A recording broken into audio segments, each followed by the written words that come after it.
Hi everyone, it's the Nomadic Clementines again. I'm Angel. I'm Mike, and welcome to Latvia.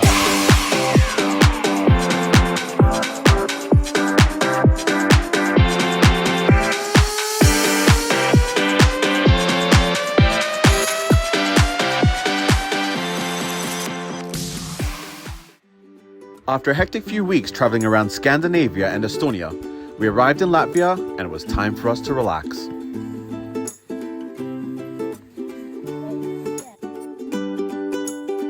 We found a beautiful park up on the beach just north of Riga and were able to spend 3 days just relaxing and playing.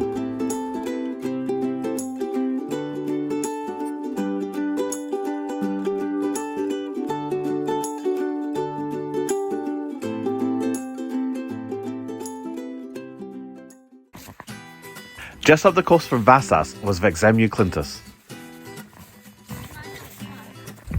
There was a massive campsite, and just down on the beach were some sandstone caves that we could explore.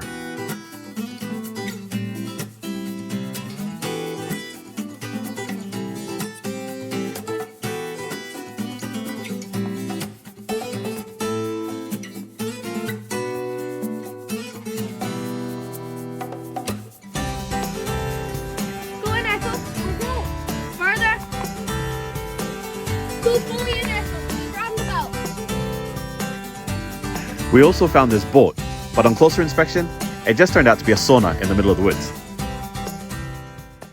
Hello everyone, and welcome to Riga.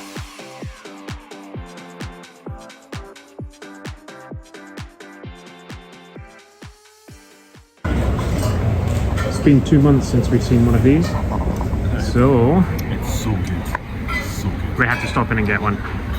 It's very cold outside, but Nathan wanted a frozen drink anyway. So we're just coming up to the Riga market hall, and they are 4 old Zeppelin hangars that have been converted into markets. So we're going to head inside and see what we can find.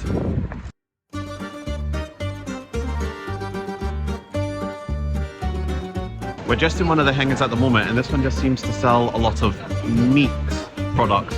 So like dried meat, any type of meat really. Like all the counters are just full of meat.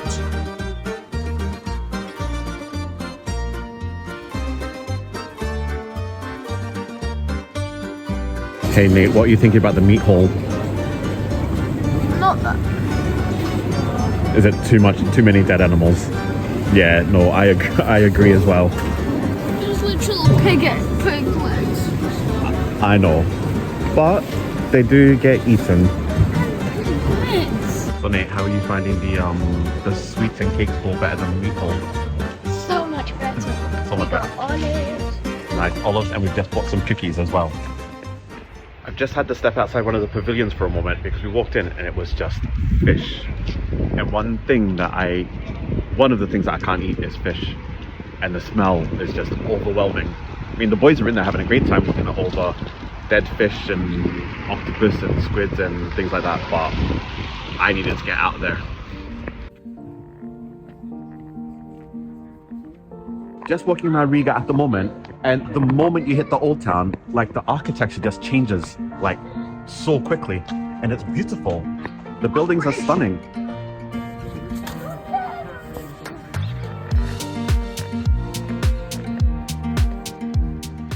We're currently in Riga Square at the moment. You can see the townhouse behind me. But one thing that I've noticed, which I've not noticed in any other European city that we've been in yet, is having a look at these murals. That actually depicts people of color. There's a person of color. Not really sure why or where or what it's about. I'll do a little bit of research hopefully. But yeah, it's the first time I've seen in any of the European cities a person of color like depicted on the buildings. This is the memorial to the victims of the Soviet occupation from 1940 to 1991. And I don't know if you can hear the noises from it. I'm not quite sure what it's doing, but it's quite strange, quite powerful.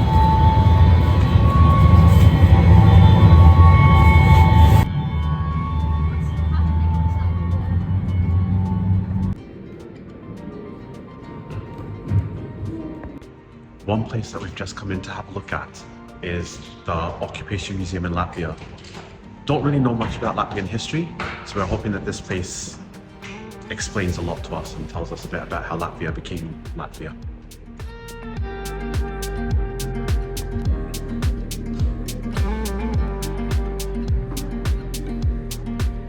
So we've just been in the Latvian Museum of the Occupation, which is all about the occupation by Nazi forces and Soviets from 1940 to 1991, and it's a pretty powerful museum. I really highly recommend it if you are here in Riga.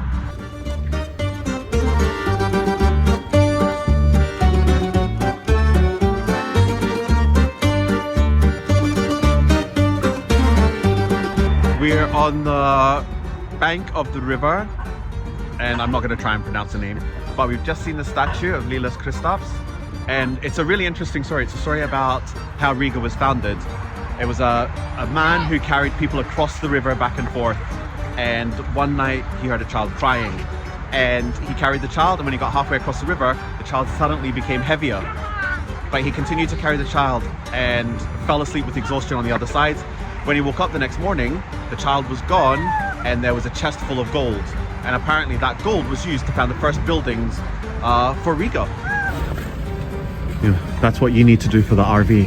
Sure. Go to the workshop.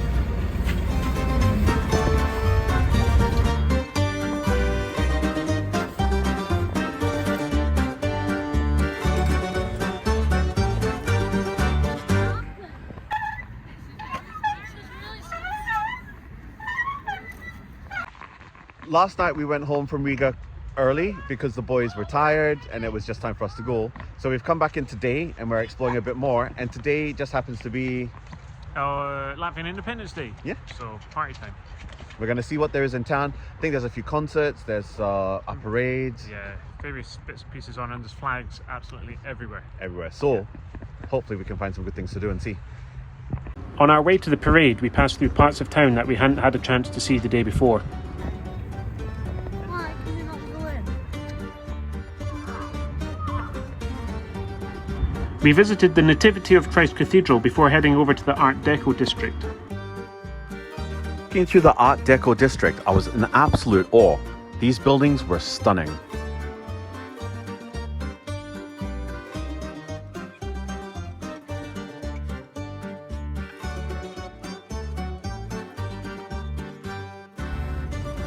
Then it was time to head down through the old town to find a spot on the parade route.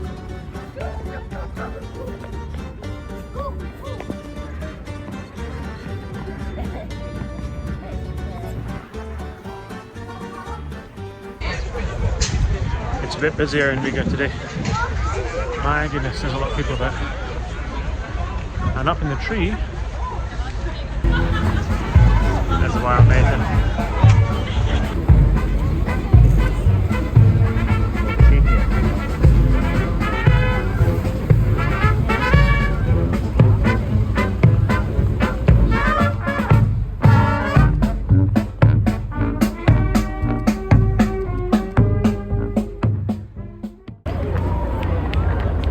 Partway through the parade, there was a fly past.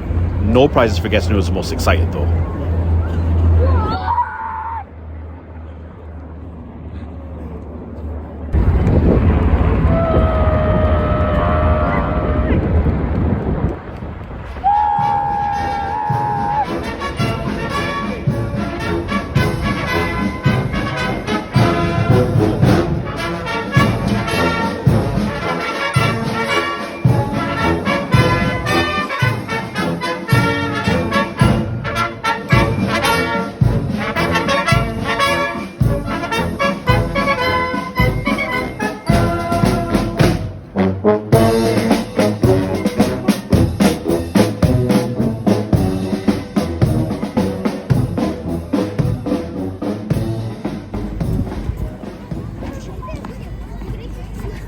After the parade, there was a military exhibition, and we were allowed to explore the vehicles and ships at will.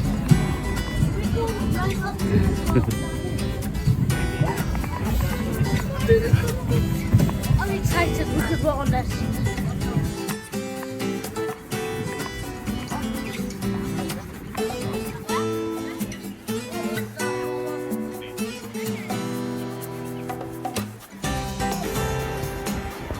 not every day someone gives that to a machine gun.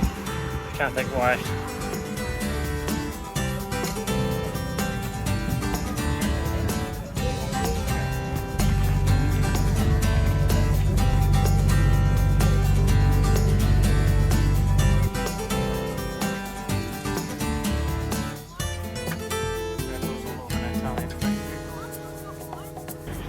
Nathan, what are you doing?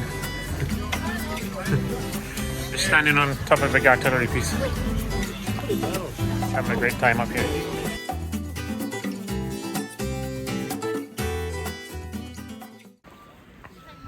As night started to fall, we headed back through the old town. There was a great atmosphere in the air as we headed towards the Liberation Monument.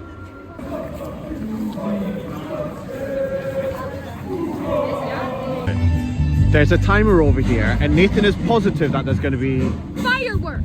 fireworks. Positive not. I don't think there's going to be fireworks, but Fireworks. he thinks there's going to be fireworks. Fireworks. To his misfortune, it wasn't for the fireworks. It was actually a countdown to the beginning of the concert.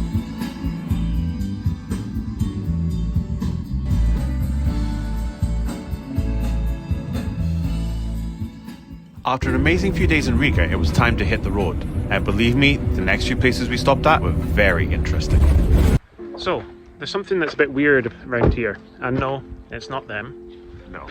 It's them.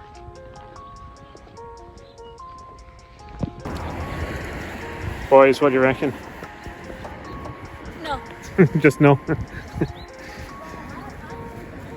This is weird. All the dolls have been made by the lady who lives in the house behind. We're not exactly sure why she's made the dolls, but they certainly put this otherwise sleepy little town on the tourist map. What's up? I want to go in the car. This is too scary. Is it too scary? Even the baby is scary.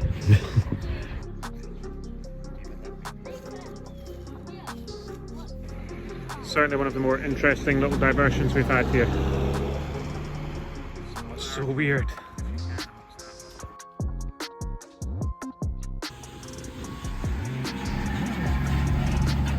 The next place was just as creepy. We headed to the west coast of Latvia onto the Baltic Sea to a place called Mazirbe that had a boat cemetery.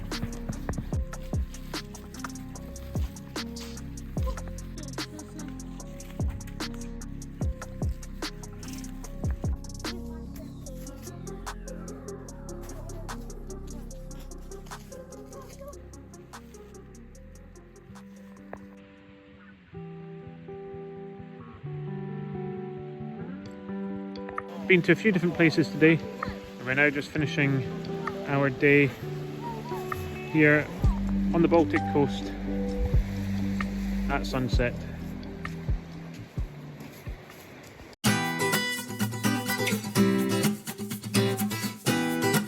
On our way to Liepaja, we stopped by Veczemju Rapids. This is Europe's widest waterfall. Depending on the weather, it can be as wide as 275 metres. Despite its huge width, it's only about 1 metre high.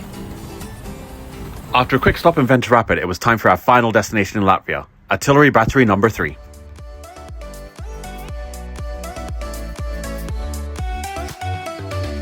Artillery Battery number 3 was originally built as part of the naval defences for the Russian Tsar. Only 10 years after it was built, its construction was deemed a strategic mistake. In 1915, all the guns were removed and the artillery battery was blown up. Now all that's left are some ruins that are slowly sliding into the Baltic. Much of what was here has collapsed into the sea. There's just the rear parts of these bunkers left. It's kind of still beautiful in its own way. Hello. They make a great spot for some urban exploration.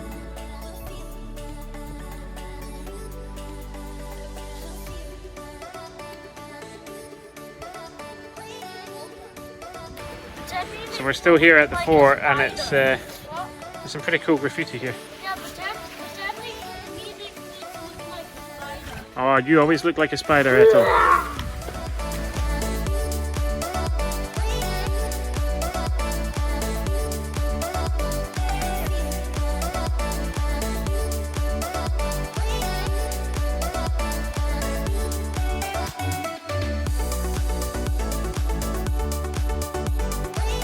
swimming in the ruins of Artillery Fort number 3. Beautiful sunset tonight, freezing cold water. I'm getting out. Thank you, Latvia. It's been a blast.